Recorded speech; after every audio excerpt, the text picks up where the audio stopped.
Very good morning, children. Let us continue with this next page, that is page number 44. The story moves further that I introduced myself and told them what I did for a living. She reacted promptly, "Oh, you write books for school children. This is great. We are from Italy. Turin, up north," she tried to explain. "I know, ma'am," I said, appearing knowledgeably. "The Shroud of Turin. Yes, yes, that's true," she said happily. We shook hands, and her companion then requested me to tell them something about the tomb.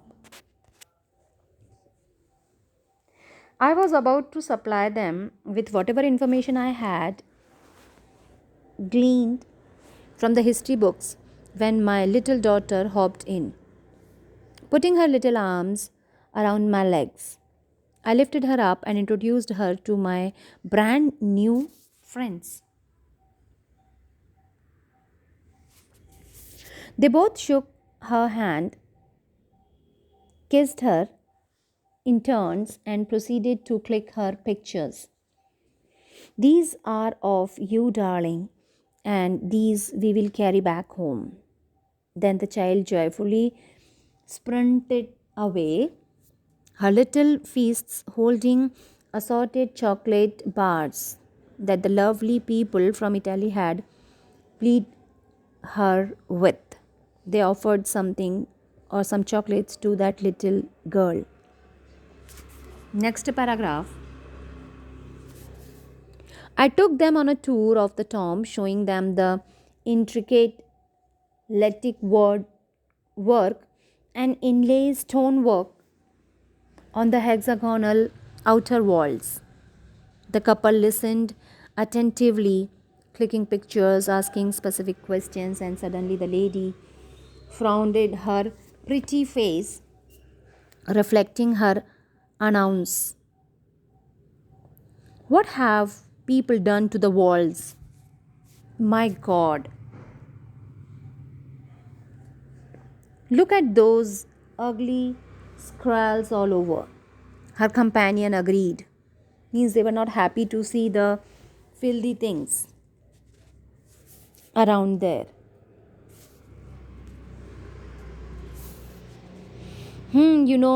Those silly youngsters, I tried to explain. They don't appreciate the value of our country's legacy. Even that fellow was feeling ashamed for it. But this is a criminal act, vandalism at its worst. She was not convinced. This never happens in Italy. Not in any place in Europe or Southeast Asia that we have traveled to.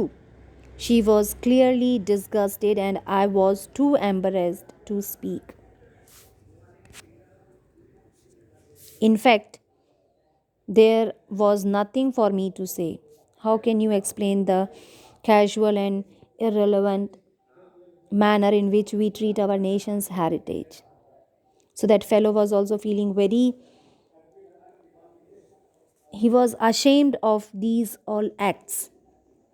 Just then, a group of local lads openly ogled and whistled at the lovely lady, who turned red with rag. Means again something went wrong there with that young lady.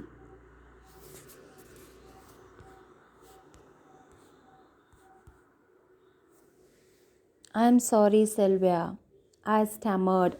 "I'll escort you two out. These people are a disgrace, a national shame." I was very angry now. "It's all right, friend.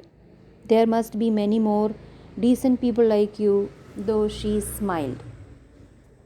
We shook hands and exchanged farewells before they got into their hired car, cuddled my daughter affectionately, and drove away. I still have their picture and sometimes call them up.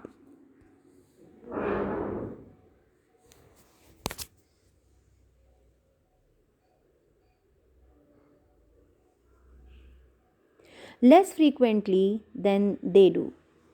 That senses of embarrassment and not dulled yet, and I feel guilty of being a part of the citizenry with belated themselves and our great country before those lovely guests from Italy years ago. Means still I feel that I feel ashamed of it. Whatever happened with that couple here, it was really shameful for me. So the lesson story is over here, children. In this, you have to memorize, you have to write down first these words in the copy, because all these vocabularies are very important, and you have to write these all vocabularies in the copy, moral science copy.